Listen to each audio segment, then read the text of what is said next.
umumenyesha makuru ni ku rubuga, umuntu w'umugwanyi ni ku rubuga. Nagomba mbwira abatumviriza bakora umwuga wo kumenyesha makuru ntibagume bicaye ngo barabuze imodoka ja ku rubuga. Reporter genda ubonane n'abantu muvugane ugire interview, gira ibintu vya investigation ucukure wimbike no kubera ikitubuzi bitoro. Ntubwo munyereka imirongo bose bayibonye nta makuru arimo. Ntumbwire ngo babuze isukari bose babonye ko atayiriho, tuyibuze kubera iki? Cukura.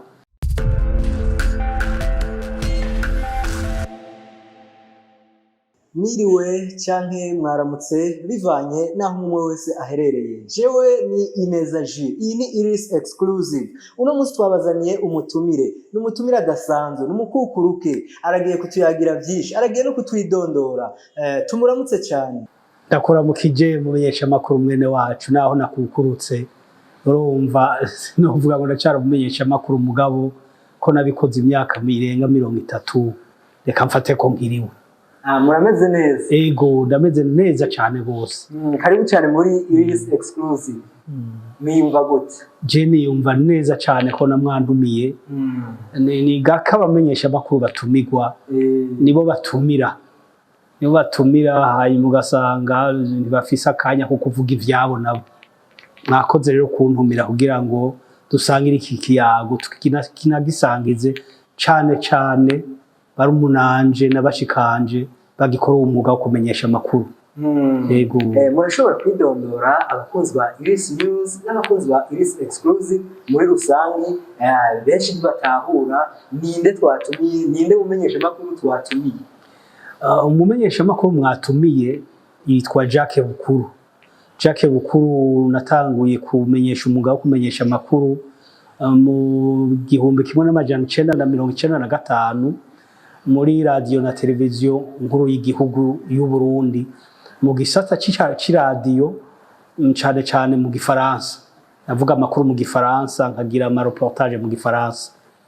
Yego hanyuma nkabona rakoze nibindi mu mwuga nabaye mu nyamabanga shingwa bikorwa mu nama nkuru y'igihugu yo kuraba ingene bimenyesha amakuru bivuga, aho no kuva mu 2019 gushika mu 2021 aho nari nakora muri sense niko twoyita. Ariko narabaye n'umuyobozi mukuru ajejwe ivyo kumenyesha amakuru n'ibinyamakuru mu bushikiranganje bwo kumenyesha amakuru.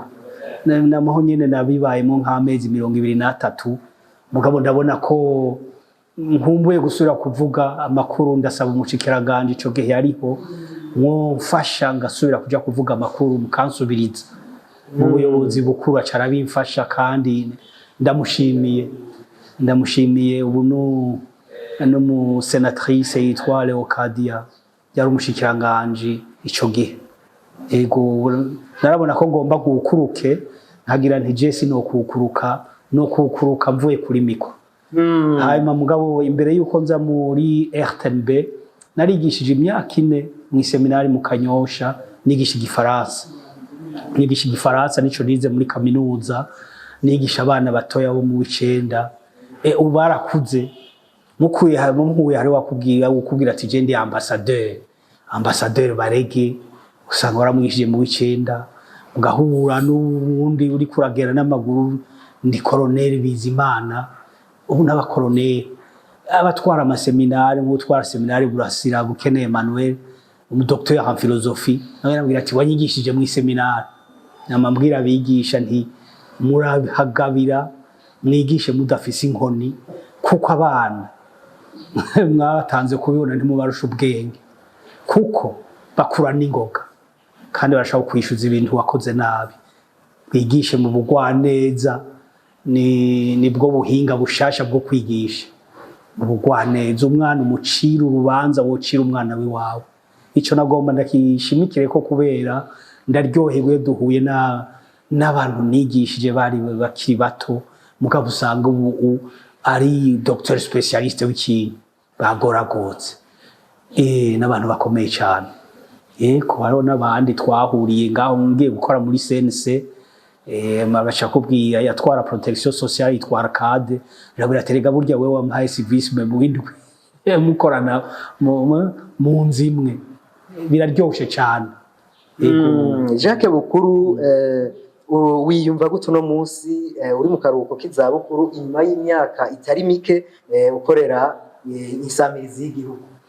Nararyohewe cyane gose ko namaze iyo myaka yose nkora umwuga wo kumenyesha amakuru. Je nawukoze ndawukunda cyane, narawukunda gushika hamwe abana nigisha mu isomero ndababwira nterega jewe nzobwizwa kumenyesha amakuru, nzohamagarira i Washington ndabaha amakuru, baca bantazira Washington ntabizi ndenganye ngo wabonye Washington mugabo urumva sinigeze nje Washington mu iyo myaka 30. Mugabo naragiye ahandi henshi, naragiye nko mu Bwongereza kabiri n'abamwerekeje abakuru b'ibihugu canke ibyababa byabo, naragiye i Paris, naragiye Geneve, naragiye Roma, muri Afrika naragiye muri Libya, muri Afrika ho naragiye henshi gose urumva ntaho nagiye yego isi ndayibona. Turabona abamenyesha amakuru bagiye mu karuhuko nka Theodore Ntunga, ariko no munsi abarizwa muri zimwe mu nsamirizi zigenga hano mu gihugu iwacu. Mbega Jacques Bukuru harabo baramurya ka baramaze kukandya kandi nakaryo kukubashimira. Jewe mu bisanzwe mbona kukurutse mu mpera z'ibihumbi 2024, mugabo umuyobozi mukuru wa radio na televiziyo nkuru y'igihugu yarari ico gihe Nshimirimana Eric, ubu ni député, yagize ati mbega we ko numvise mu hari Makamba mu radio yitwa Eagle Sport FM bakeneye umuntu azotwara ibiganiro, wewe ujayo kubayo? Cenje ngira nti je noreka kuja kubayo kubera iki? Aha mu Kanyosha mba mu Busoro ko nywera ku kadirisha atana kanyamandya n'ikiyaga ca Tanganyika, je mu rumenga nta bushuti dufise, je nta gafi ndaharonka, je noje hari Makamba. Ubu rero ndi mu kugenda naciye ndavyemera, barambwira n'umushahara bazompa, ubu rero ndi mu kugenda ndindiriye guheraheza ibintu vyo gutekererwa hariya muri NSS, ndabihejeje zoca ngenda. Yego nagomba ndabashimire iyo radio, bagomba yuko iyo radio yoba ijwi rya Burunga, nivyo nzoba ngiye gufasha rero kugira ijwi rya Burunga ivuge vyose. Yego wotuganiriza ku rugendo rw'amashure watanguriye he, ugenda gute gushika winjire mu mwuga wo kumenyesha? Jewe mu iwacu bwa mbere ni Musongati, ikomine ya Musongati, abahazi ni mwishanga ni hamwe hari amashito y'ikarera, haza abazungu gusumvya abarundi. Je rero urumva umutama wanje yarashengeye, je ndavutse mbona ari umwigi, ari umuyobozi w'amashure mato mato, yari umudekadre, yaraba Musongati akaraba na Mpinga Kayove, aho atashika hari ku iparuwasi ku Mpinga. Aho niho nize amashure matoya, ariko aho mwishanga twahashize gushika mu wa gatatu kubera abanyeshure bari bake, twarize n'ahandi mu wa gatatu, mu wa kane, mu wa gatanu, ahantu kure kilometero 6 twagenda n'amaguru tugatekera. Hanyuma tugize mu wa gatandatu tuca tugaruka aho mwishanga. Aho duhejeje naradubuye, aho ntisinje kwihaya gose, ntivyari vyoroshe, naradubuye rimwe mu wa gatandatu canja kwiga mu normal Gitega mu Bafurera, kuva mu w'indwi gushika mu w'icumi. Mu w'indwi nahagiyeyo mu 79 ntamvayo mu 83. Twigishwa n'abantu baciye ubwenge, harimo n'abadekadre, harimo n'abadeseti. N'abadekadre ndibuka mwose buko wa President Melchior Ndadaye yaratwigisha ibintu vy'ukurima, agriculture. Mu w'icumi twarigishwa n'uwundi mwarimu yitwa Jerome ibintu vy'utwatuzo. Sinibazo ko ari umuntu ashaka kwigisha utwatuzo nk'uwo Jerome yatwigishije. Yaratwigisha hamwe wumva yuko ari abantu b'incabwenge. Murambona musoma mu mbona kazoza bari yavuga inyigisho z'akanovera. Akanovera ni bahere hasi abantu bazi ngo twize igifaransa ego nico nize mvuye ngaho kuri eneje mu normal naciye mpereza Muramvya nagize ibintu vy'indimi no muri kaminuza ncangira ibintu vy'igifaransa mugabe igifaransa itsitso yaco ni hajya nyine mu wa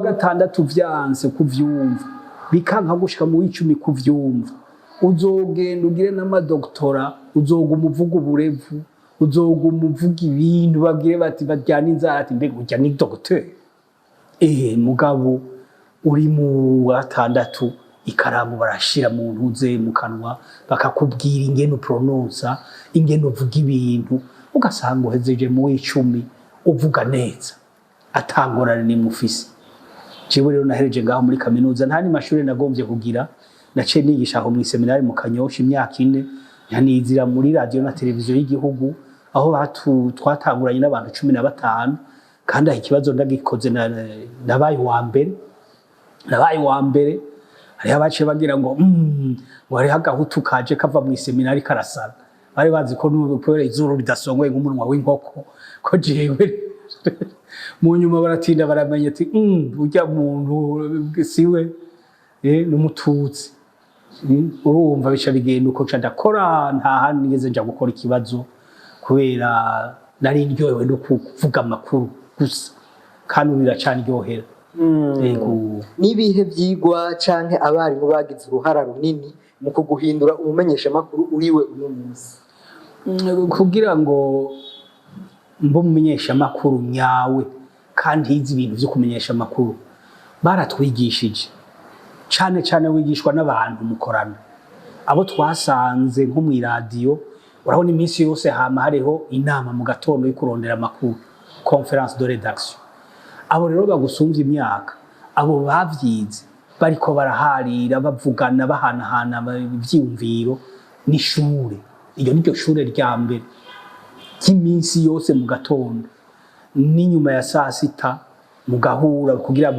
twumvikane ngene amakuru yagenze aho niho wigira abandi baratwigishije ukagenda muri iki kigo cyo kumenyesha amakuru bakakwigisha ukabakura y'ubumenyi hanyuma naronse amahirwe no kwigishwa n'abandi bantu kuva mu 2004 gushika mu 2012 twarigishwa n'abantu ibintu byo kwandika amarticle mugabo batwigisha ibintu vy'ivyigwa mugabo ugaca wongera ugaca wandika amarticle aho harimo abanyarwanda harimo bo muri Kongo harimo n'abarundi bakeya abo rero batwigisha bari abantu bahaditse hari habitwa ba André Linard yari umwigisha wo muri kaminuza wo mu Bubirigi yahanikishije gose harimo abaza bava Montpellier yitwa Maria Agnes umukenyezi yitwa Maria Agnes bari bakuze afite imyaka 60 twahurira ku rubuga rumwe nabo bo muri Kongo nabo banyarwanda n'abarundi ugomba kugira utije ngo manandike kwiki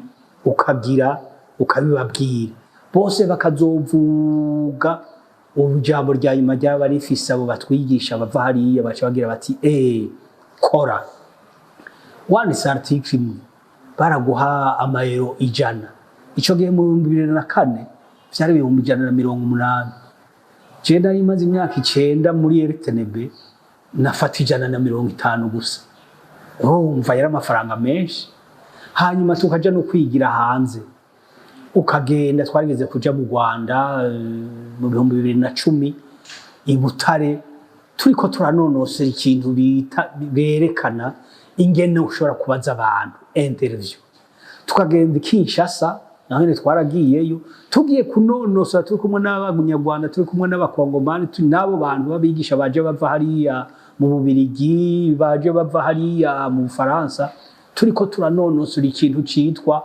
reportage urumva si ibintu bito ibintu bihanitse ego bisumba kugira maîtrise canke doctorat barabikwigisha hama rero twararonse n'amahirwe na twebwe kukwigisha kubera twari twigisha baratwigisha mugabo ukongera ukigisha umumenyesha makuru mwiza bamaze kuguha ubumenyi nawe ucucukura uracukura hamwe ucukura gushika hamwe na wewe wihizina cewe ntaguhenda abavugizi b'inzego ndashobora kugenda ngahagara imbere yabo nkababwiye n'ababwirizwa kuvuga ibintu vyerekeye inzego zabo birandyohera cyane. Harimwo abantu bagize amametrize bariko baragira doctora kandi bakayumviriza bakumva ko jewe ntari kidomo ndashobora kuhigisha abanyeshuri abajournaliste harimo n'abafise amametrize nkabibigisha kuko wumva journalisme ni nka kujya kwingwana ntuguma mu bitabo urakora hariho abantu bafise amadoktora nibaza ko wewe turiko turaganira ubizi hariho abantu bigisha za kaminuza akigisha ibintu vyo kumenyesha amakuru mugabo akaba adashobora kugira ikiganiro akaba adashobora kwandika article mugabo akagira ati ndashobora kubiraba inyubako yavyo ngaheza nkavuga ingene bimeze uri umumenyesha amakuru ubwizwa kumenya ivyo ngene babiraba amateori mugabo no kubikora ukabikora kujya kwingwano urashaka gusanga colonel yaragize ibintu vy'inyigisho zihanitse mu academy militaire akakubwira yaragiye mu Faransa yaragiye muri Allemagne yaragiye hose babera ati harya hirya biradutse agashatangura gufata ikarata ngo sindababona ku ikarata ahe sindababona kora vani ngwano mu bitabo kora ja ku rubuga ni ku rubuga umumenyesha makuru ni ku rubuga umuntu w'umugwanyi ni ku rubuga nagomba mbwira abatumviriza bakora umwuga wo kumenyesha amakuru nibagume bicaye ngo barabuze imodoka ja ku rubuga bomo reporter kindi ubonane n'abantu muvugane ugire interview gira ibintu vya investigation cukure wimbike no kubera ikitubuzi ibitoro ntubwo munyereka imirongo bose bayibonye nta makuru arimo ntubwire ngo babuze isukari bose babonye ko atayiriho tuyibuze kubera iki cukura numva n'ibintu bikomeye cyane kubera iki wahisemo journalisme aho guhitamwo uburimyi jewe ndakubwire nibaza yuko vyoba vyavuye ku kuntu muhira twakuze turezwe jewe mutamakazi w'uwanje nahuye ko mutama yari umwigisha yarabaye na mustanteri kuri Bagaza muri Musongati kubera hariho mu majo yitwa Ntawumenya Ferdinand waha mwijenda arafise murumuna we twakoranye yitwa Muhitira Elia bari bariganye mu Rusengo bamugize buramatari mu ntara ya Ruyigi acaza arondera mutama wanje nta ruhangare mwonyereka asanga n'umuyobozi w'amashure mato abaramugize mustanteri Musongati mugabo mutamakazi wanje nta mashure yize menshi ni mugabo yarakunda kumviriza amakuru sasitana nusigeze twaba dufise akaradio agira ngo ushira mu makuru bane banje twumviriza gahita tukira abana batowe twumviriza gahita ivyo byaratumye jewe ngunda kumenyesha amakuru mbona umenga ni umwuga w'iwanje ka nta maronko menshi nawuronderamo kuvuga amakuru nkumva ndaryoheye ukamenga intezi yamvuyemo biravugwa ko Jacques Bukuru asanzwe ahanura abavugizi vyaje gute kwisanga muri iryo banga mbega aragiye kubibandanya nyuma yaho agiye muzana jewe abavugizi twarakoranye twatanguye gukorana jewe n'umuyobozi mukuru mu bushikiranganje bwo kumenyesha amakuru anarinjejwe kumenyesha amakuru n'ibinyamakuru aho rero kenshi twarabonana n'abavugizi b'inzego mu bintu vy'inyigisho kandi ivyo mvuze kandi bakabikenguruka jewe nibaza yuko bani bantu mako mu bushikiranganje canke abandi ntaco buza ko tuguma dukorana norondera kanya nkaza nkavugana n'iteka rinini kugira ngo uvugane n'abavugizi b'inzego z'igihugu ingene bashobora gushikiriza ijambo abene gihugu kugira bitunganiriza ivyabo kuko umenyesha makuru ndashobora gukora adakoranye nabo bavugizi kuko niyo masoko y'abamenyesha makuru twarigishanye ngena bovugana n'abamenyesha makuru ico bobabwira inyifato bogira ku bamenyesha makuru batandukanye abamenyesha makuru hariho abantu twibaza ngo ariko baramenyesha makuru mugabo bariko barakurikira izindi nyungu ugasanga rero ivyoroshe je tuzoguma dukorana bantumye ko nta gisivya jewe nzofata akanya ndababwire sinzi ukwigisha no gufashanya kumva ibintu. Yego wodusigurira neza ligne editoriale y'insamirizi y'igihugu benshi bakunze kuyivuga ukutari benshi bazi ukutariko umurongo radio na televiziyo w'igihugu ikorerako. Ego vyoshobora kuvuga umuyobozi mukuru mugabo na jewe kubera nkukurutse reka ndabivuge nuguherekeza ibikorwa vya leta mugabo mu nyungu za bene gihugu, accompagner l'action gouvernementale dans l'intérêt public. Hari abantu rero bazi ngo guherekeza ngo ibikorwa vya leta kwa kujana n'abategetsi gusa. Jewe bavuze bati muri leta bakavuga bati tugwanye ba kaboko sinzoguma nja kuvugisha gusa umuntu ajejwe bonne gouvernance, nzoshobora kuja kuraba mu bisata bimwe bimwe n'abariko barakora ko ataba kaboko barimo. Ivyo cenzo bariko naherekeza leta, ndashobora kuja kuraba bavuze bati turiko turagwanya amabi ashikira abakenyezi n'abigeme. Jewe nzovugisha umushikiranganje mugabo mbwizwa kwipanga bimwe bishoboka kugira ngo ikibaye hariya ndagikore. Acumve abakijejwe, amakuru dukora n'amakuru afasha abategetsi gufata ingingo. Ivyo twigeze kubibwirwa mu 1999 dushitse nari ngiye mberekeje icegera c'umukuru w'igihugu yitwa Frederico Bamvuga Inyumvira, tucana mu Bwongereza tugenda mu Faransa tugenda i Genève. Dushitse i Genève twaragiye kugendera umuntu witwa Adama Dieng. Adama Dieng yarabaye yarakoze muri sentare mpuzamakungu yarusha sentare mpuzamakungu y'ihonyabwoko ryo mu Rwanda n'umu Senegalais.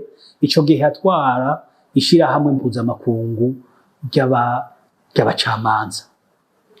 Yatubwiye imbere yo kwakira icegera c'umukuru w'igihugu yagize ati mpamagarira abamenyesha amakuru. Yari jewe, yari Honorable Sindokotse, yari umuhisi Tade siryo uyu munsi. Wasora si Sade na benshi urumva siryo uyu munsi. Yari yaragize ivyigwa muri UNESCO mu Faransa. Uro Adama Dieng yatubwiye ati jewe nari ndumumenyesha amakuru gituma nabahamagaye bwa mbere. Ikiganiro nakora muri Senegal umukuru w'igihugu Abdou Diouf caramufasha gufata ingingo. Uba turi bimenyesha amakuru bishikara 300 birenga, twaba turabamenyesha amakuru banditswe mu nama nkuru yo kumenyesha amakuru turenga 2000. Tubwizwa gukora ibishoboka kugira ngo ibintu dukora tukorerako bifasha abategetsi gufata ingingo zibereye abene gihugu. Ahandi naho twaba turiko turakora ivy'iwacu. Naho rero ndahugira tuti guherekeza ibikorwa vy'abategetsi, accompagner l'action gouvernementale dans l'intérêt public, ko kumenyesha amakuru n'umuri rw'abene gihugu. N'umwuga turiko turakora tukora tubihawe uburenganzira n'abene gihugu. Ntidufise rero uburenganzira na bumwe kuko bahemukira ngo tugende gukorera izindi nyungu zitaja mu nzira z'inyungu za bene gihugu. Twaba turabamenje. Ego murakoze cyane. Bega urugendo rwawe rw'akazi rwatanguye gute gushika ubwigwa rédacteur en chef kuri RTNB? Ndi mumenyesha amakuru muri RTNB imyaka nahamaze, narakoze mvuga amakuru mu Gifaransa, nkaja ruguru ngakora amareportage. Hanyuma mu gihe kimwe narabaye umuntu atwara igisata c'Igifaransa n'Icongereza vyari bikiri hamwe. Mugabo mu 2008 baca barangira umuntu atwara igisata cyo kumenyesha amakuru. Ivyo nabitwaye imyaka 10.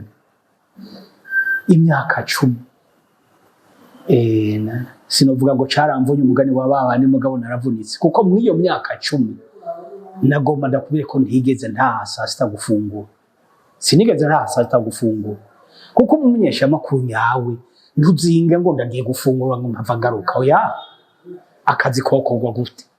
uri umumenyeshamakuru amasaha 28 kuri 28, uri umuntu atwara igisata cyo kumenyesha amakuru ugacugira rero ngo saa sita kubera ufise imodoka ikunguruza ngo ndakubitiye muhira gufungura, biragoye. Urakora kuwa gatandatu ugakora no kuwa Mungu, imyaka 10 niko vyagenze.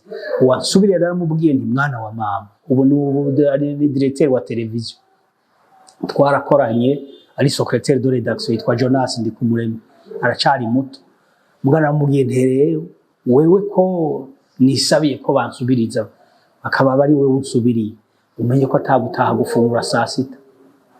Aha haruguru ifanta zari zikizimbutse n'agatumbura, ufise igihumbi wararyo dutumbura dutatu n'agafano gaca wigarukira ukinumira.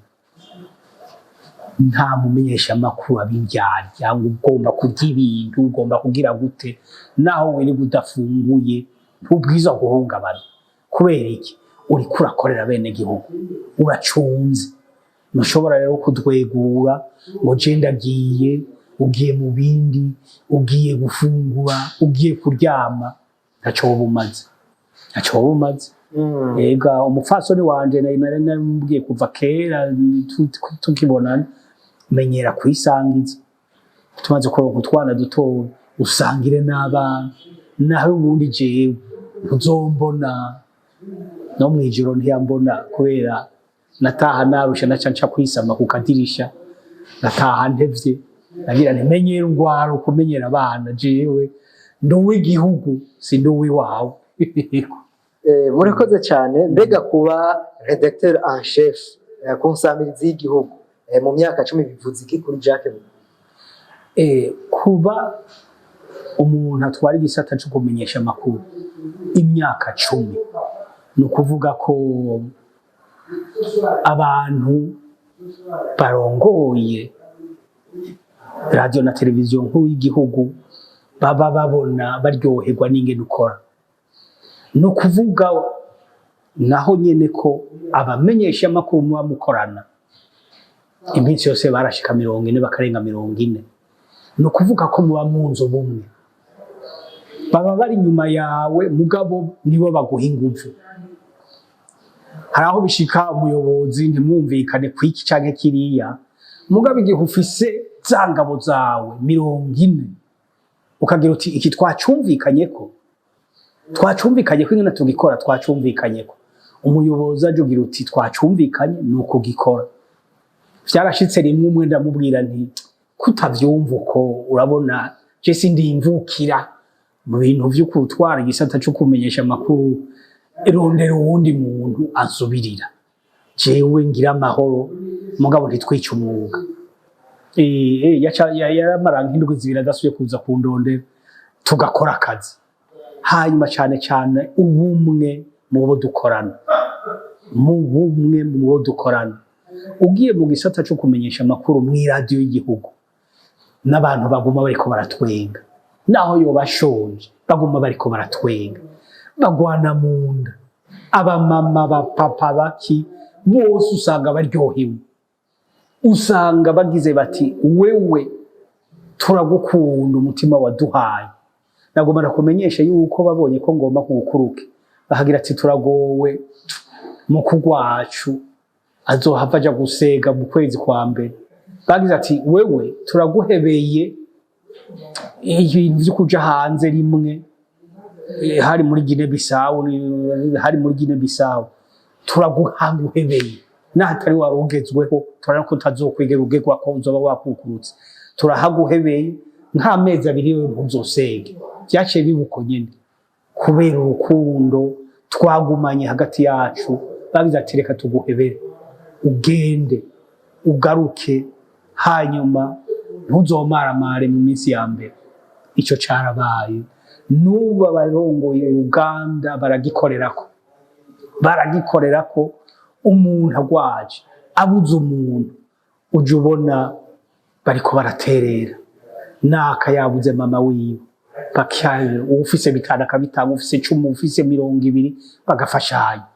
biri hake mu ma media menshi biri hake mugabo twebwe bariyunze ari umuntu yaronse akanagira ati je ndaduze ruguru basha nero ko naronse amafaranga y'ubugendo ingo tugende hajya ngende ndabahaye kamwe kamwe canka avuye ati hari ico nasigaranye ndabona ko myiminwa reka ndabahe kamwe akaduha kamwe tukaba turarinjoro ego ubumwe rero mu bamenyesha amakuru bakorana mugabo no mu bandi badakorana kuko umumenyesha amakuru mu bisanzwe akorera ku butore bw'abantu les valeurs universelles ubumwe umumenyesha amakuru atagira ubumwe siwe umumenyesha amakuru abwiza kumenya kurabisha umutima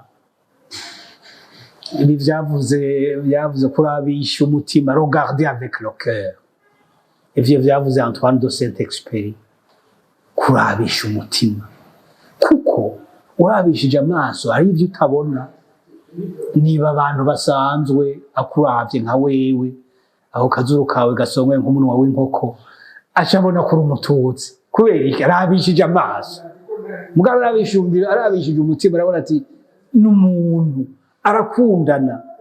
arakundana umumenyesha makuru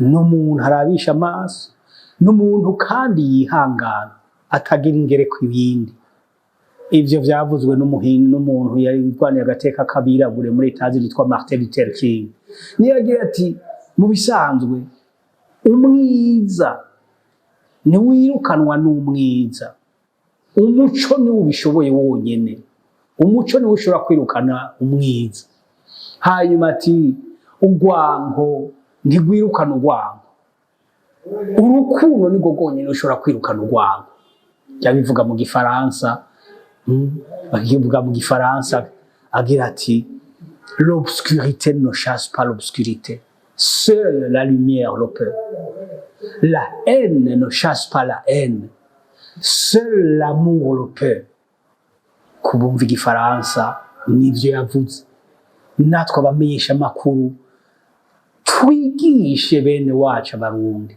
naho umuntu yoba yakugiriye nabi kandi bariko barabikora kweri bariko barabikorera ko za Ruyigi za hehe naho umuntu yoba yarakwiciye araza akagira ati ndagusavye ikigongwe sinzi vyadushikiye kijya gihe sinzi gena vyashitse ndaja mu bica abavyeyi banyu n'abavukanyi banyu umugabo urya mwana mumpe genda muri hire amafaranga y'ishuri ndasavye ikigongwe urumva urukundo nigo gwirukana inzigo ivyo tubikorereko umumenyesha amakuru avuga ibintu vyo kwiyunga la solidarité abonye abantu b'abakongomani bene wacu baje bahunze bariko barabikora n'umuntu ahimiriza gufashanya agira ati nimwegeranye utuntu n'umuntu yoba afise ikibo kimwe cy'ibiharage akigasorori kamwe kifu shira hamwe tuje kuraba bene wacu nivyo twigisha nivyo tubwirizwa kwigisha nivyo tubwirizwa kwigisha bene wacu kugira ngo habe impinduka mu gihugu batera imbere mugabo kenshi siko tubikora hari aho usanga turiko turakorera inyungu z'abantu atari inyungu za bene igihugu nibaza ko harimo n'ubumenyi buke umuntu ashaka kubwira ngo umutegetsi kanaka araryohewe n'urugero bageze ko abene igihugu korora inkwavu kandi atari vyo umugabo ubwirwa akorera ku muntu w'umukenyezi nk'umwe atagira yari ntaho nikora abana biwe bataja ku ishuri kubera yoroye agaca atangura kwiyubakira inzu korera kuwo nyene umustanteri canke bura amatara agiye kumuha icertificate ku rupapuro rw'iteka agira ati wewe ndaguhaye urupapuro rw'iteka kubera wumvise umugambi wo korora inkwavu abandi bakubonereho akarorero bagufatireko ivyo bose bashabagira bati kujya yabishoboye twese tugomba tubikore mugabo ntuje guhenda abantu ngo ibintu bigenda neza hari hinde nabikorwa ndabizi ko wowe wavyize n'abandi hari abavyize n'ibintu byo guhindura inyifato y'abantu kugira batera imbere birafise ingene bikorwa murakoze cyane nibihe bihe bikomeye cyane ivyiyumviro bikomeye wagize muri iyo myaka yose ivyiyumviro bikomeye muri iyo myaka yose naraciye mu bintu narakoze vy'amatora mu bintu vy'urunani rwo kumenyesha amakuru kenshi n'abandimwo kandi aje narurongoye naranagiye no mu Rwanda mu 2013 kwigisha ibintu vy'urunani rw'ibinyamakuru bari bafise amatora y'abadepite nagiyeyo gatatu nari ndungitswe na Institut Panos Paris ubu ni Institut Panos Grand Lac rimwe kuja kwigisha ingene bigenda kabiri naho kuja kuraba ingene bariko barabikora ivyo narabikoze n'ubu ibintu vy'amatora barampamagara hariho abagira ngo bagumazana batama karahara mu Ruganda ntibacura karahara mu Ruganda ntibacura iyo habaye ibintu vy'amahiganwa vy'abimenyesha makuru kenshi barampamagara nta narimo atarampamagara kuva mu 2021 barampamagara no bampamagaye muri Senap hari ibintu nzojamo ego kuraba abahiganwa nyene ariko aragenda ariko rero cyane ivyumviro vyinshi nagize ivyumviro bihanitse narigishijwe mugabo narigishije bimwe bidasanzwe nigishije kuhindero inda ivyo naciyemo vyo mugabo vyo nabiciyemo kuva kera kuhindera inda umumenyesha makuru agenda afise urudaruda agenda arasabiriza uwo siwe baranakugaya kuko igihe uriko urakora umwuga neza birabujijwe yuko agira umuntu agupfumbatisha wahava agira ati ntukiranaka muca umutuka agupfumbatisha agira ati jewe mvugira ibi komeze neza ugasanga uriko urakorera inyungu z'abantu bahaditse z'abantu bagomba kugira inyungu zabo cyo twaravuganye n'abantu batari bake ndo mumenyesha makuru bakampi bitabo ngasoma ibindi nkavyironderera abona kugira nka Charles Lewis n'umunyamerika yigisha journalisme muri Université ya Washington je nkora muri CNC naramubonye yuko yandika ibintu ndaparavena ndamwandikira nawe nyine yaranyishuye arandukira igitabo impapuro 364 na zine n'umuntu yagize ati ko Saddam Hussein bamwagije ivy'ibigwanisho vy'ivyuka kandi ibinyamakuru akaba ari byo vyavyemeje kandi vyemewe je ndahevye gukorera ibimenyesha makuru yarakorera ibimenyesha makuru mwashagira ati je ngoma ntankuri ibintu vyo gucukura inkuru Centre d'investigation journalistique niyo yaciye ashiraho muri ico gitabo nabwiye nti je sinshobora kukiriha yaciye akindungikira kiri mu Congereza ko yaciye mu Bwongereza nka kabiri hanize ibintu vy'indomere vya lettre Icongereza ndagisoma kose cyane nawe wewe nzokiguha kuko ntacyo yandihishije uzompe email ndakiguhe ntacyo yandihishije harimo ibintu vyinshi cyane hama ivyiyumviro bihanitse nk'umumenyesha makuru vyaranyunguye guca bugufi umumenyesha makuru n'umuntu aca bugufi utafise imodoka je narigeze ngaho muri ubushikiranganje bwo kumenyesha makuru je nta modoka nari mfise je nava mu Kanyosha n'amaguru ngaca niyizira gashika nambara impuzu zaguma ku kazi ku mugoroba gaca niyambarira impuzu za sport gaca nitahira kandi narabiryoherwa gose amezi 23 bagira bati none reka wewe zana carte rose tukurondera ibihumbi 400 bigenewe abantu babayobozi bakuru je nanje naye mu gukukurangira nti je ndondera umuntu anyandika ku imodoka arayijana ku kabare aho banywera mu bunywero bace bayihitana bayijane kwica abantu bace bagira ngo ni Jacques bukuru yisha abantu birakugora gusigura bisigura mugabo uri hariya mwigereza je umva ndaryoherwa nikukurukira rero naciye mwigereza atari nigera n'amaguru n'ubungera n'amaguru ino mwigira n'amaguru amuretse nimbe barabizi je cika n'amaguru ku myaka 61 gaca nambara kugira ntibagire ngo je nagayanye ngakora hamwe ku mugoroba mpejeje gaca nambura impuzu gaca nsubiza hajya gaca nambarira zikarashisha mbabwiye isaha 1:10 gushika mu Kanyosha biranyoteza mugabo rero biranyoteza kandi aho nibaza ngo ikintu noba ndiko ndaha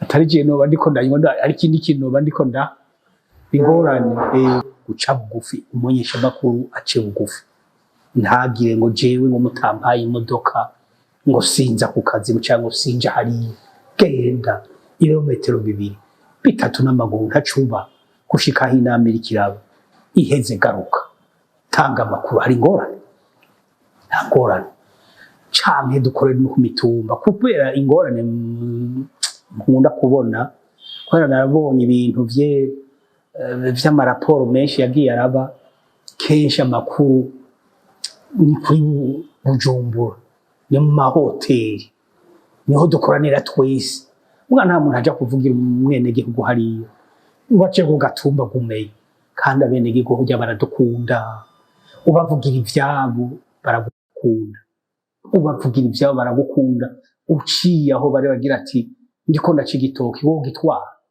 hariho twara dukorana ngaho yitwa Babo Nadine sinogera ntabivuze asivye amaze nk'indwa atavuga amakuru hariho umuntu wo mu wibugarama ca mu telefone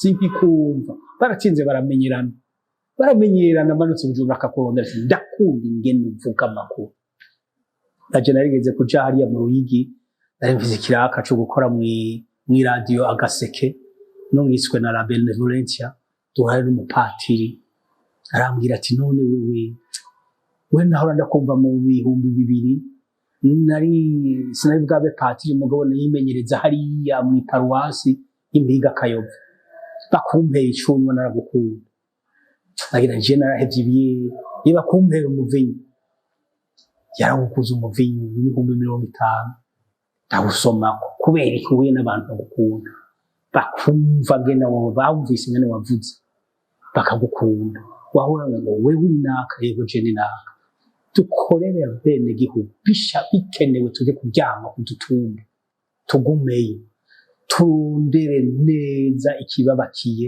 tukivuge abategetsi bagifatireko bafate ingingo baravye ivyo bintu kandi kugira ngo ubutegetsi burambe hari umuntu yavyanditse Nicolas Machiavelli yanditse Le Prince we yagira ati kugira ubutegetsi burambe no kumyora uwo mutavuga rimwe uwo mutavuga rumwe uwo ni Nicolas Machiavelli mu 2013 hari umuntu yitwa Percy Camp n'umuntu afisa kabiri mu Karibani na n'Ubwongereza yakoze no mu iperereza ry'Abongereza yanditse igitabo nk'ico nyene yari imyaka 500 iheze yanditse Le Prince niwe agira ati kugira ubutegetsi burambe ukorera ku ngorane abenegihugu bafise ukazitorera inyishu kiba giheze uzorambira ku butegetsi imyaka n'imyaka mugabo kugira bishoboke umutegetsi nabwirizwa kutamenya ivyo bintu bibakiye abenegihugu ati le prince qui nous gouverne ne doit pas se noyer dans un océan d'inconnus nitwebwe nk'abamenyesha makuru tubwizwa kubishira hejuru kugira babimenye kumwe nakubwira Damadienge yatubwira ati Abdou Diouf yafata ingingo nyinshi akoresheje iganiro cy'iwacu tuvuze ibintu bidashobora gufasha abategetsi gufata ingingo naco batumaze naco tuba tumaze rero Murakoze cyane ni giki wiyumvamo cyane wakoze neza mu gihe wari ubuyobozi bw'uruganda rw'igihugu ico nakoze neza no kubibwa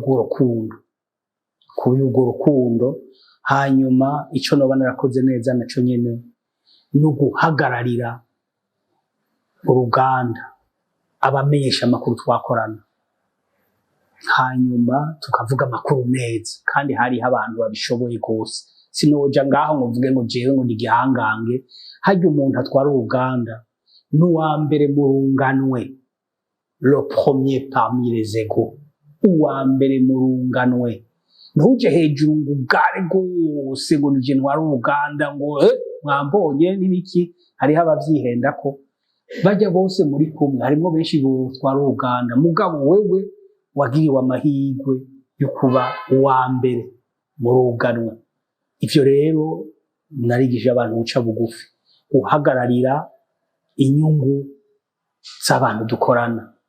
Bakubwiye ngo andikira naka, ukamubwira uti umuyobozi uti naka ndamwandikira kubera iki, yakosheje iki, ngo yagize ibi n'ibi n'ibi, ntoya nibaza ko atakosa yakoze, ukamuhagararira.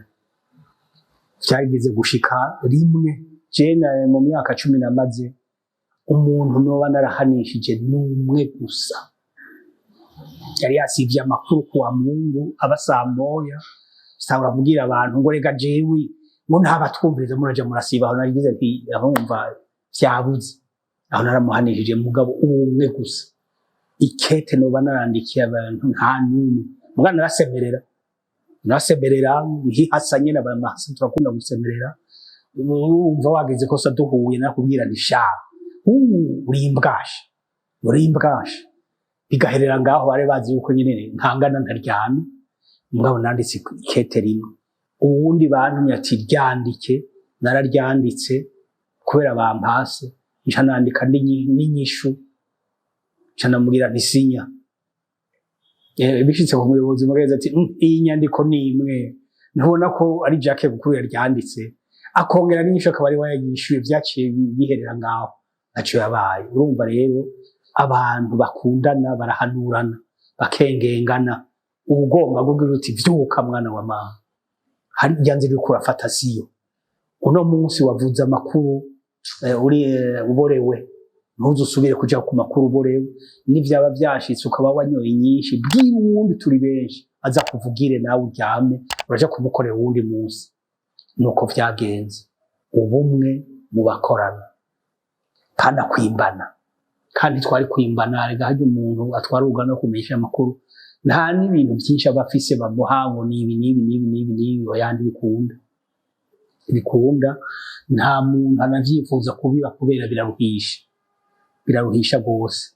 Hama twararonse tuvyifatamwo mu 2015 hariko haraba bijya bintu vy'ivyo twarakoranye n'abamenyesha amakuru, twagize Imana.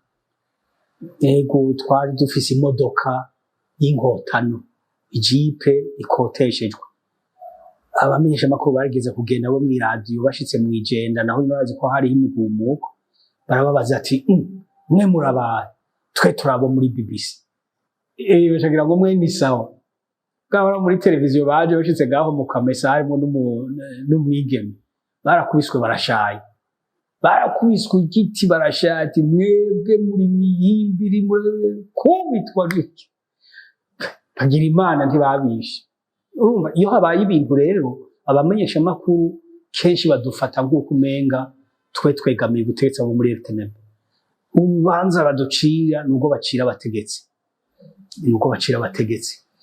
ni ngorane. Byarashitse ahantu je ngiye nk'ahantu mu kabare ku Musaga canke mu Kinani, yagira ngo muri imbwa ni mu bivuga, nkamuraba nkanumangira nti none niki. Umumenyesha amakuru ntabwiza gutinya, kuko iyo utinya umwuga ntukora. Kandi umumenyesha amakuru abwizwa kumenya kwiruka no kwigwanira. Ivyo twabibwiwe mu 2013 n'umuntu yatwigisha ibintu vya journalisme d'investigation, formation des formateurs en journalisme d'investigation no mu Kenya. Yabaye imyaka myinshi i Londres, ku mugoroba yaca twigisha ingene bigwanira, harimo n'abakenyezi. Ubwizwa kumenya kwigwanira. Umuntu azanye akabugita canke iki, ubwizwa kumenya kumwiba, hama ukamenya kwiruka. Ubonye biyangaye byose yarabitubwiye nene ngo ndabibwire bene wacu. Hanyuma no kugira ubushuti bwose n'abantu babategetsi n'abantu bo mu nzego z'umutekano. Hariho abantu baharabona uri kumwe n'abantu bagira umutekano bagira ngo mbega cyakarasa. Uyu yatubwiye ati erega hari aho bamutuma kugufata, niwe wambere azovugira ati je nkagusangaho ndagufata, arakwibira akabanga kubera muzinanye munywana mukundana. Abamenyesha amakuru rero ntibabona abantu bajejwe umutekano, hariho abaca batangura guhekenya imisaya, ntibikunda. Ubunaniwe muregerana mukavugana, hanyuma amakuru urayaronka, hanyuma n'umutekano ukawuronka. Yego. Hariho ijambo ngo bose barihenda, ngo kiretse rédacteur en chef duha umuco kuri iryo jambo urumva bose bashobora kwihenda. None umuntu atwara uruganda kumenyesha amakuru mugira kenshi inama muri 40, mfasha akarorero ko ngaho mu radio nkuru y'igihugu umuvyeyi wa yandi maradiyo ugirishije inama abantu nka 30. None imbere yo gufata ingingo muravugana, niyo bishitse hakaza ikintu giturumbuka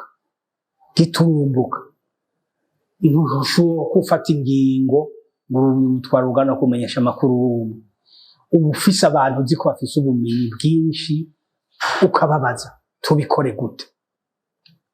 gute bakabwira ati tubikora uku kumviriza n'uriya hama ugaca ufata ingingo. Biragoye kugira wihende, mugabo hari aho usanga ufashe ingingo ijanye n'amategeko y'umwuga mugabo udafise ubumenyi bukwiye bwa politiki y'ingene biza kugenda. Iyi ngingo aya makuru tuvuze naho amategeko y'umwuga atabibuza, mbega nta ngaruka mbi bizogira kumbure ku migenderanire y'igihugu c'u Burundi n'ikindi gihugu canke iki.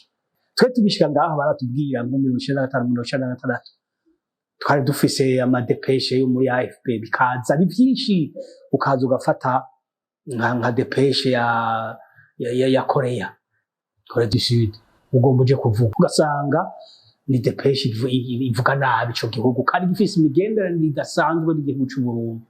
Hana ivyo bavuga bari ivyo mugabo birafise ico bija gutoba mu migenderanire. Abakera bagira ati ico kireke wagira urafata y'Uburusiya ati iyo yireke agence Caritas yaraza iyo yireke ukababaza uti none hava tuvuga iki, tukavuga ambassade ci telefone. Urumva hariho rero naho utwara uruganda kumenyesha amakuru hariho ibintu biza kumenya ibijanye n'umwuga vyo biza guhanikisha mugabo ibijanye n'imigenderanire y'Uburundi n'ibindi bihugu ubiza kwimenya nayo ingene imeze kugira ngo ntiwihende mu vyo ufata. Mufata ivyo navyo uja baza bakugwawe abarongoye televiziyo ati tubarize ntitwokivuga usaza mutakivuga urabangiye. Nibihe bihe byiza wigeze kugira mu mwuga wo kumenyesha amakuru no ukicikugura? Mu bintu ncikugura ni ibinyene vyo kugira uti jewe naragendaniye abategetsi hanze. Mbumva navuye misi barangira nti je nzohamagara ndi Washington baca bantaziye Washington ntabizi nagira ndarengana uje ni Washington. None amahirwe nagize no kuja kw'isi yose.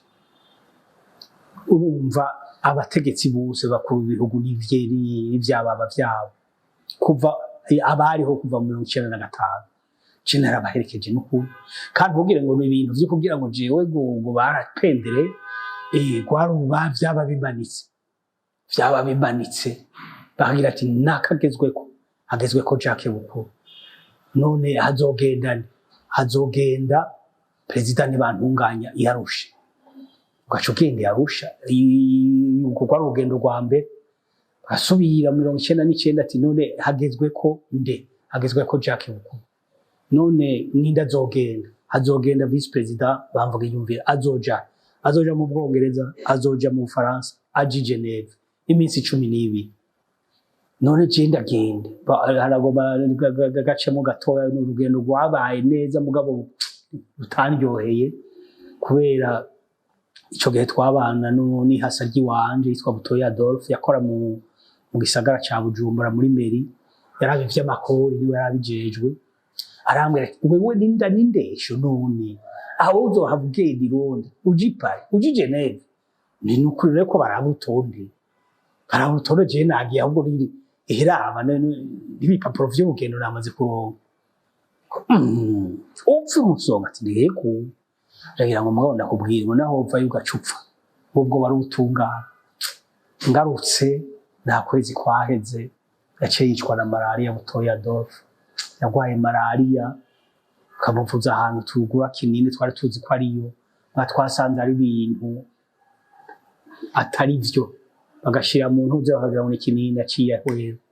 Ico gihe rero naramerewe nabi, naracumukuye kandi twazaranye abantu tuvuka ari Bujumbura kubera hari mu ngwano, naciye ndabatunga jenyene. Nivyo canyigishije guca bugufi no kugira gute ivyo vyo kuja hanze. Mu nyuma naraherekeje n'abandi benshi, Domitiano Ndayize naramuherekeje i Roma. Nta mutima wo kugumayo nigeze ngira, ko twari kumwe mu cumba kimwe n'umuhanuzi muri presidence yagize ati je nzoca muri Danemark, umuryango wanje ni uri imbere yo kugaruka. Naragugumwe mugani wa baradi sinavize mfata ukuboko nigiye mu mudanwa ntivyabaye. Ni Geneve nta guciremo hari umuntu yabwiye ati ta passport ndakwereke, vyaranze. Indero twaronse yukugira ati iki kirabujijwe uje ubona n'urutoki rwaduze bigaca vyanka kuta. Naraherekeje umuhisi President Peter Nkurunziza, namuherekeje i Londres mu 2012. Iyi naraherekeje n'umuhisi Buyo, naramuherekeje kabiri, naramuherekeje muri Kenya, naramuherekeje no muri Zambia. Urumva twajanye na bose. Ariko ubutegetsi twanamuherekeje mu 2012 yari umuyobozi mwishikira ajejwe ibintu vy'igisirikare, chef de cabinet militaire. Twari kumwe i Londres muri 2012 turi kumwe n'umuhisi Peter Nkurunziza. Ubu nawe twoheruka kujana hariya muri Guinea Bissau. Urumva rero kiretse abo ntari bwa bumenyesha makuru, umuhisi Ndadaye, umuhisi Naryamira nibo ntaherekeje, bandi bose twarajanye mu ndege imwe.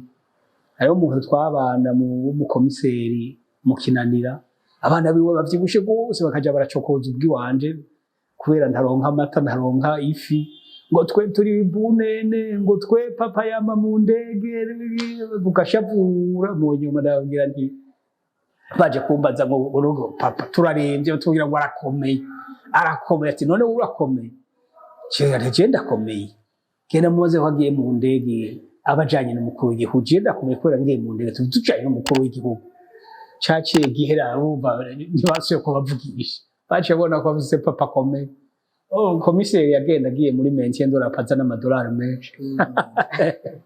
Urumva rero turakomeye. Ego nk'umumenyesha makuru w'inararibonye, watanguye umwuga mu gihe hariho imbonesha kure be n'isamirizi gusa. Mwakiriye gute ukwinjira kw'ibinyamakuru bikorera ku mbuga ngurukana bumenyi? Mu ntango ntimwigeze mubibona nk'ibitagira intumbero canke abantu baje konona umwuga, canke mwaciye mubifata nk'ihinduka risanzwe ry'umwuga wo kumenyesha amakuru? Urumva mu bimenyesha amakuru bica ku mbuga vyarabaye vyinshi, hanyuma kandi vyarafashije internet imaze kuboneka, ibinyamakuru vyabaye vyinshi. Hanyuma vyarafashije kuko uwo ari we wese ubu arashobora akandika ico yifuza, ico yumvira, kandi ivyo biri mu mateka mpuzamakungu. Yego mu mateka mpuzamakungu bavuga ati umwenegihugu uwo ari we wese arafise uburenganzira bwo kurondera amakuru no kuyakwiragiza biciye ku mbuga zose ashaka. Nibaza ko ari article ya 19 ya Déclaration universelle des droits de l'homme. Urumva rero mugabo hariho ibintu bibuze yuko umuntu uwo ari we wese yobigira gutyo. Nico gituma badutuma ati tubarize manda dufise yuko umumenyesha makuru ni manda duhabwa n'abenegihugu, ko badashobora gukora ivyo Déclaration universelle des droits de l'homme ibemerera mu ngingo yayo ya 19 baca batuma twebwe. Ivyo rero bimenyesha makuru hariho ababikora neza, nkamwe mubikora neza. Maze kumva ko n'umushikiranganje bambwira bati umujanye ubushikiranganje bujejwe kumenyesha makuru, barambwira ati Iris News bakora neza. Ugiye no muri mu nama nk'uyu kuraba nyene ibinyamakuru bakora, bagira bati bakora neza. Ariko rero naho hari abakora neza, hariho n'abavyonga. hariho n'abakora ibintu bitajanye n'umwuga wo kumenyesha amakuru kubera bawinjiyemwo batabifitiyemwo uburambe rero hari ibinyamakuru usanga vyegamira abantu bafise inyungu zabo ugasanga nizo bariko barakorera kandi inyungu zitarijanye n'inyungu za bene gihugu canke z'isi. Nico gituma usanga ntuze umuntu yatwaye Le Monde Diplomatique inyamakuru c'abafaransa yitwa Ignace Ramonet agira ati ego ibinyamakuru ubutegetsi bwa kane le quatrième pouvoir bwarananiwe le quatrième pouvoir a échoué bwarananiwe ati kubera iki basigaye baha bene gihugu ibintu biboze ibintu bitarika information contaminée information polluée agira ati rero harakeneye kuza ubutegetsi bugira gatanu cinquième pouvoir ikorera inyungu za bene gihugu aho sinda kubesha n'ivyo binyamakuru bikorera ku mbuga ngurukana bumenyi harimwo abavyifatamwo neza kandi bakorera inyungu za bene gihugu kandi babikora mu mwanya wari wose habaye ikintu uje ubona vyamenyekanye kandi birafasha ugasanga biratabaye ngariho n'abandi usanga bakoreshwa n'abandi bafise inyungu zabo. Ari umuntu yapfuye mu 2023 n'Umu-Australien yitwa John Pilger yari yaronse agashimwe Prix Nobel de la Paix kubera ivyo yakora yagize ati ubu isi irafise abayirongoye bashasha les nouveaux maîtres du monde vyanditse mu congereza hariho mashokura les nouveaux maîtres du monde ati hama abo ivyo bihangange bitwara isi birafise inyungu zinyegeje les agendas cachés hidden agenda abivuga uko nyene ntubona ko biriko biraba umuntu bagenda bakamunoba bakamujana ivyo bihangange vyo kw'isi bifise inyungu babwirizwa kugwanira n'abantu badasanzwe kandi ivyo binyamakuru kenshi nibo bikorera tuhagabire izo nyungu zinyegeje z'ivyo bihangange bitwara isubu usanga bishobora gutuma isi yaka akaba troisième guerre mondiale turabe ko twovyirinda kuko naho bikorera isi ni yaka nawe uzokwakamo uzoshutokombere nk'umumenyesha makuru ariko arakora ivyo bintu nuko atazoba winyegeje ntibikunda.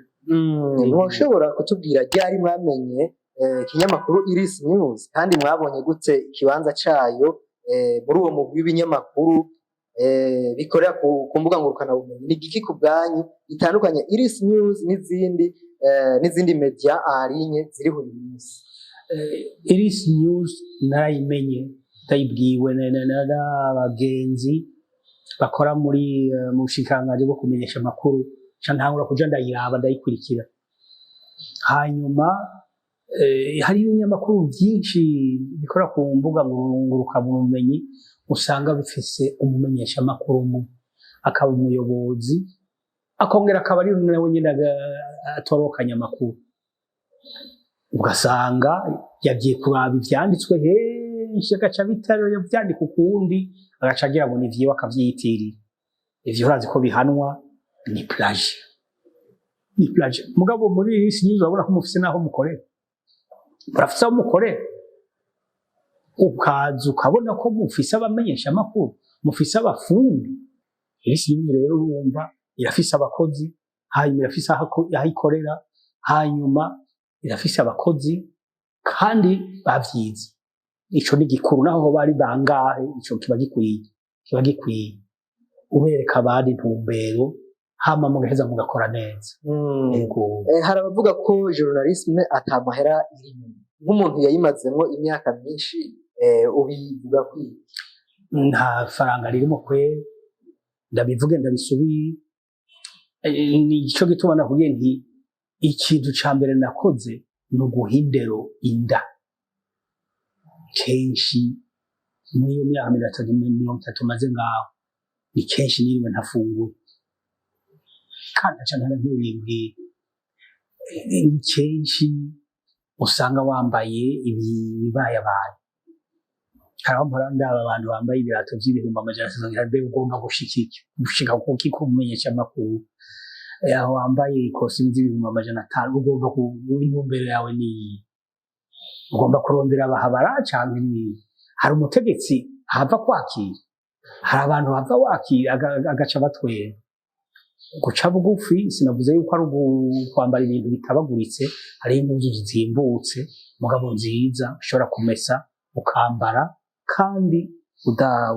ntutera isoni kuko urabona yuko hari ahantu ugiye nko mu nama nshingamateka ugasanga ugiye wambaye ya mapantaro atabaguritse ngaha data waje hari abantu bafise inzobe usanga agomba kwerekana iyo nzobe yiwe asaho tugeze hariho ubunonsi apostolique ariho ubu yageze kuza aca atuma ati je ndakeneye iminsi iheze kuri katedrale ndakeneye bamenyesha amakuru ico ndababwiye afise point de presse asohotse katedrale abaraba aho bakoraniye arera guza ati none bajya n'abamenyesha amakuru atego n'abamenyesha amakuru araba ingene bambaye bamudukofero barabishije inyuma abandiki jagira ati jewe iki kiganiro ndagihevye zogigira uwundi munsi babwire bataye ingorane cengi Roma mperekeje president Domitien Ndayizeye twajanye no mu cameraman urabona abantu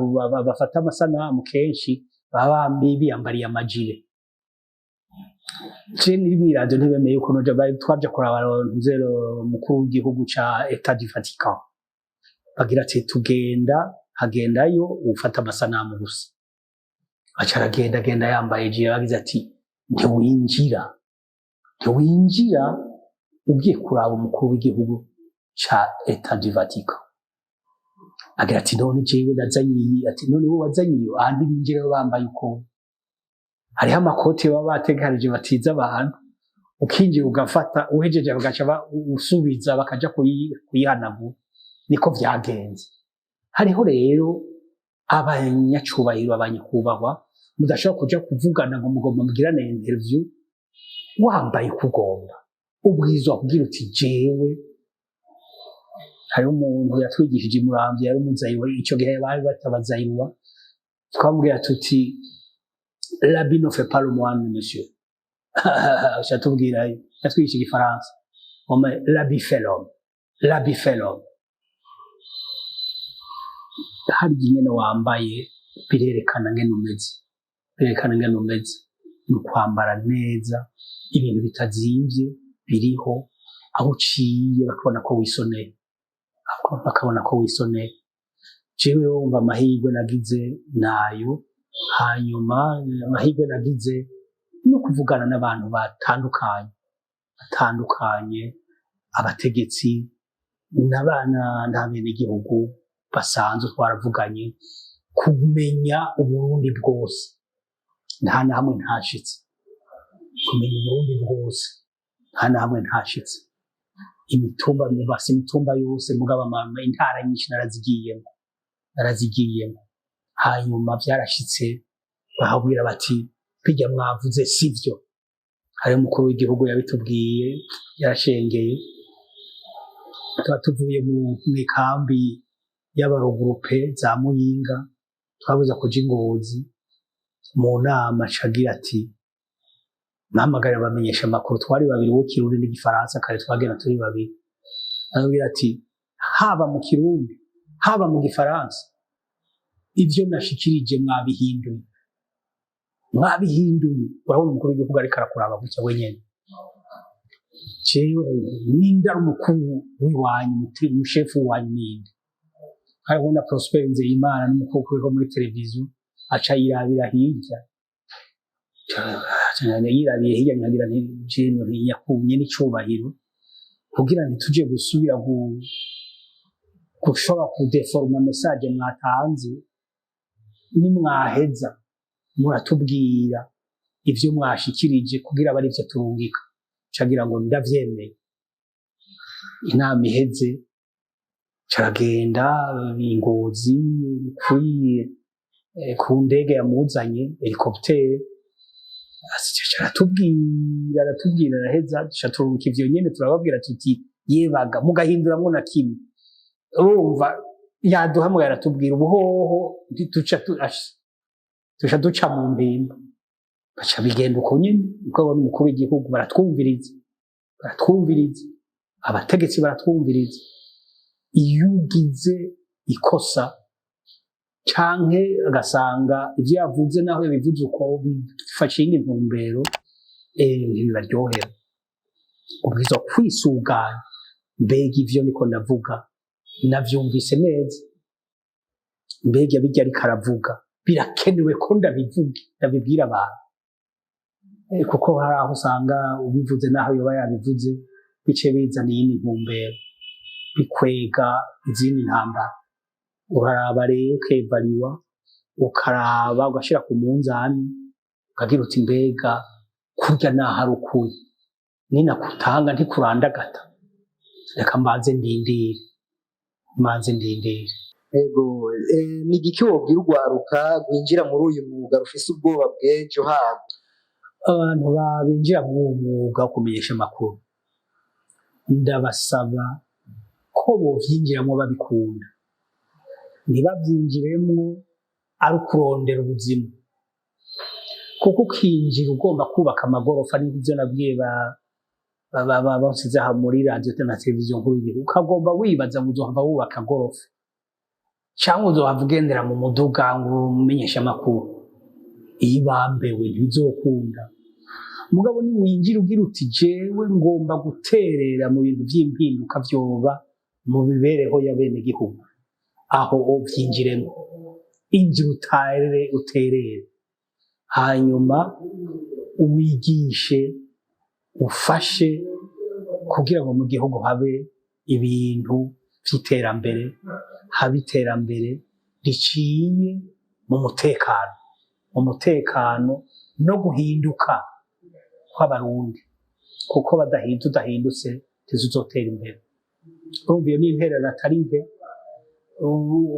hanyuma biyigisha bamenye ibintu vyinshi nabisaba abantu basanzwe bari mu mwuga n'ibintu vyinshi babwirizwa gukorera ko kugira ngo ivyo bavuga bihindura abantu mbega umuntu kugira ngo umugambi w'iterambere ushike uteze imbere abantu hoko gwiki dufate nko kunuze nko kororera inka muhira oba vyarafashwe ingingo yafashwe haraheze imyaka ingahe eske harakozwe ibishoboka vyose kugira ngo abantu bavyumvishwe babije ko bagibigira ivyabo ntivyabaye ingingo yarafashwe ibisanzwe hari uzi neza ibintu vy'ingene abantu bahindura imigenzo bahinduka urabaza ukabitangurana n'abantu bakeya akijina wewe waba ufise inka 200 ntizoguma mu ruhongore iwawe ntivyokunda zigurije uguri za kijambere nkazingara hanyuma ukabafasha ari abatangura bakeya bakabona ngena izo nka zibaha amata menshi gose bakabona ngena basigaye bafise amase menshi abo bavyumvise bakabitangura haraba ingendo shuri abandi batarabitangura bakaja kuraba ingendo shuri ntiziba kumushikiranganji ajejwe uburimi yabigize ko nafise uburyo cyo kimwe n'abandi bitangura barya abantu bafise uburyo bubaye abantu kuko bazoza kuvyiga bazoba bafise uburyo bungana n'ubwabo ko barya babishoboye n'abandi barashobora kubishobora kubera babonye ikimazi bifise nuko abantu bashobora kubigira ivyabo ugasanga birashobotse nayo ahandi biragoye abamenyesha amakuru babwiza kumenya ivyo vyose kugira ngo bariko barakorana n'abantu bawiza kubaha amakuru baba ba mustanteri baba muramatari baba bashikiranganje bamenye bati ivyo hindura igihugu nibi kuko benshi ntibavyize mugabo hariho ababizi babwiza kuvyigishwa. Mpora ndabibwira abantu bamwe bamwe duhurira mu manama bari hejuru ku rwego rwo hejuru mu bantu b'abavugizi, bagira nti none ibi ntimwovyigisha, mukavyigisha ba buramatari, mukavyigisha ba musitanteri, kubumva ba musitanteri bafise amabanga menshi, mukavyigisha n'abakuru b'imitumba bakavyumva ivyo arivyo. Urumva hacaba ikibazo c'uburyo, mugabo nibaza ko bizokorwa. Ego. N'irihe banga canke ingingo ngenderwa zagufashije kuguma mu mwuga gushika mu zabukuru ukiri umumenyeshamakuru?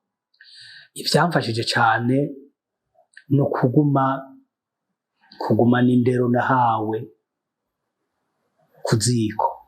Ivyo gushikako vyari vyinshi. None ufashe nk'abamenyeshamakuru mukorana ugasanga yaje adatanze ivy'umuryango ufungura, wumva umukoresha mu bikumbi. Ariko naragira nti yamara raba dukorere ko tubagendanira tubakorera, ntituje turinyegeza amabutike dutinye gutaha kubera tubaheraniye. Ariko bariko baravyiyumvira, nibaza ko abategetsi bariko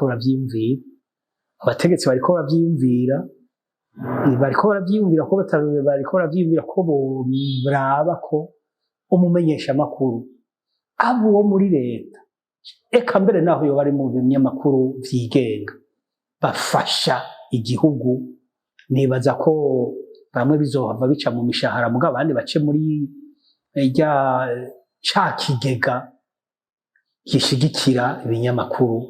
Ahandi birateye imbere mu bintu vy'ibiganiro vyabaye, bari bagize bati nibagishireho, kumbure leta iraterera amafaranga makeyi, ifise amikoro make, mugabo bagire bati nk'umuntu agiye kugura ikintu ca televiziyo ashira muhira, bashireko akantu gatoya kaja mw'ico kigega.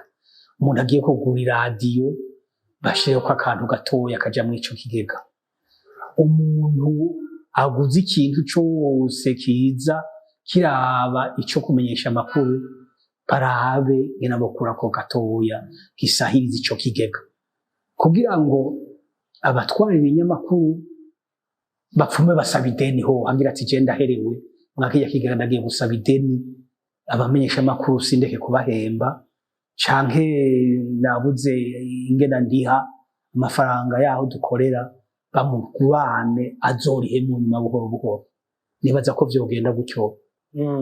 Ego. Mbega iyo fonda kuri Omedia, mwebwe kuri RTNB muba muyizi gute, muba mwarayi beneficie? Urumva ntuze iyo fonda kuri Omedia je ndayizi nk'umuntu yabaye umuyobozi mukuru wo kumenyesha amakuru mu bushikiranganji bwo kumenyesha amakuru. Iyo fonda kuri Omedia, ico kigega catanguye kiriko miliyoni 60 gusa, mugabo ubu navuyeyo kiriko miliyoni 115. Ni make cane, ntaco yofasha ibimenyesha amakuru.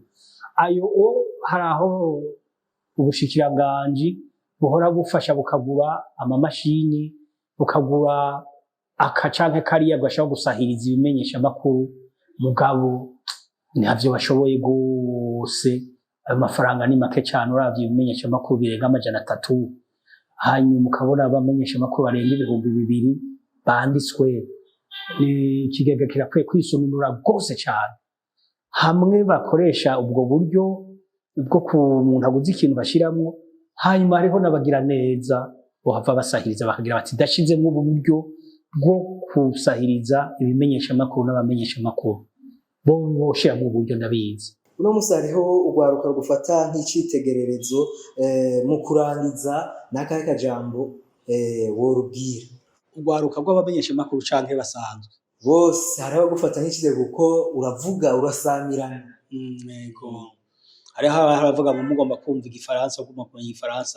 Murumviriza Jacques Bukuru, bari abantu twiganye canke bari nyuma yanje bigisha mu mashuri yisumbuye, nibaza ko abantu bugwaruka ko twavuze ko umumenyesha makuru ari umuntu w'icitegererezo, ari umuntu ataja mu buntu bw'ubudombidombi, ari umuntu w'urukundo, ari umuntu yigisha gufatana mu nda, ari umuntu yigisha naho umuntu bamugiriye nabi ko urwango barurwanisha urukundo. Nibaza ko umumenyesha makuru yoba icitegererezo koko, abana inyifato yabo ikabiyo bakakurikiza abantu tubabwira, Antoine de Saint-Exupéry, kurabisha umutima, regarder avec le cœur, barumuna bacu barabisha umutima, ntibarabisha amaso, kuko amaso hari ivyo atabona. Amaso ashobora kubona amazuru gusa, akabona ngene umuntu asa ingene angana, ukaja ubona kubera warabishije amaso utarabishije umutima uciye wanka umuntu ukimubona. Abana barabisha umutima, hanyuma abana bacu barabe bamenye yuko umwiza atari wo wirukana umwiza wirukanwa n'umuco.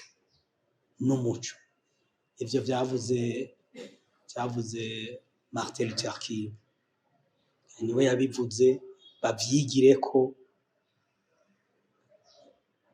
L'obscurité ne chasse pas l'obscurité, seule la lumière le peut. La haine ne chasse pas la haine, seul l'amour le peut. Martin Luther King. Abana tubigisha ivyo, kandi mumfashe muje muravugisha abantu mu Birundi iyo biri, mucukure filozofi zabo, hanyuma muheze mubigishe, mubibateremo, bazoheza batwishushanyeko. N'abamenyesha makuru ndabibasabe, hariho abakorera inyungu z'abantu b'ibihangange bagomba gutwara Uburundi canke bagomba gutwara isi, usanga bamaze kubogama bakemeza ko Saddam Hussein afise ibigwanisho vyo kurandura isi kandi bigamije ibindi bintu. Abo nabo nyene bahinduke, kuko biratinda bigafatwa. Iyo wakoranye nk'abantu baje kuzimu, nawe uje kuzimu, uratinda ugafatwa uhuye n'abantu basenga. Jacques ukora saba iki leta? Je ntaco noyisaba gose. Leta ntaco je ndi mu zabukuru, leta ntaco noyisaba kininiya gose, kuko haraho nibaza nti mbega bacobo ico nsubiza mu w'icumi, umuntu usubira kuja muri kaminuza, ubwo sinokwibera umwigisha mu mashure matoya, hanyuma jewe ngaca nigumira kw'itongo, nkukurutse ngaca nigumira kw'itongo. Mugabo ngasaba Imana nkisonzesha nk'iminsi 40, nkagira nti Imana nzogira inyota igabanije. Hariho abantu twiganye bakukurutse usanga babayeho neza kubera batabaye imboregwa, barakukurutse. Ubu ugasanga baritunganije, ugasanga abana babo barabapangiye Bujumbura biga muri kaminuza, naho uvuga utuzana umuriyoni barawutanga, hanyuma ugasanga nta ngorane. Leta igira ikirabikora, ntaco noyisaba itari kirakora, no kwatanga kuvuga yuko 60% bari mu kuyarondera bayaduhe, kandi uvuganye n'abantu bo mu kigega ca leta barakubwira bati twararondeye miliyaridi 7 zo gufasha ibi bigega vya sécurité sociale, ONPR na za INSS, kugira ajya 60% ashoboke. Ce ntiyongwira naho bompa 120% ntiyongwira. Mugabo jewe nk'umuntu yasomye vyinshi, hariho umuntu w'umufilozofi niwe nja guhereza ko yagize ati ntukagire umwikoma abandi kubera ubuzima bubayemo, kuko umwe wese arafise ubwigenge bwo gukurikira inzira imushikana ku kubaho neza. Yitwa Stephen Redhead, yavyanditse mu Congereza, yagize ati don't blame others for the conditions and you, because we are each free to follow the path we want. Ivyo ko nabisomye kandi abisomye ndi nirumva mu 2024 nabwizo kuba nagiye mu 2004 mu mpera ko nabisomye uko reka ndabifata uko nta muntu nzogirira umwiko mu buzima mbayeho kuko nari mfise ubwigenge bwo gushobora gukurikira inzira ituma mbaho neza n'abandi bakabaho neza. Sinzi umuntu yarabivuga yari umuhanuzi kwa muri presidence n'ubuni yakiri karegwa yagomba kugira ngo uragapfa wisaba, ntuje gusaba abandi upfe wisaba, ukeneye ikintu sabe wewe nyene. Naco nyene ni ikintu gikomeye iyo aguhaye umuheza agira ngo urapfa wisaba, uragapfa wisaba. Ego Jacques Bukuru tugushimire cyane. Murakoze cyane ko namwantumiye, ngashimira gose abazodukurikirana mudukurikirana mumererwe neza, muronke ico mwiha, muragapfa mwisaba. Ego Bakunzi ba Iris News, aha niho ikiganiro cacu kigarukiye. Yari jewe Jules Ineza kuri micro, inyuma ya kamera yari Mr Rogers. Tubatumirira rero kubanda mukurikira imbuga zose za Iris News na cyane cyane ikiganiro Iris Exclusive. Jewe Jules Ineza, dusubire mu biganiro byacu byo hanyuma.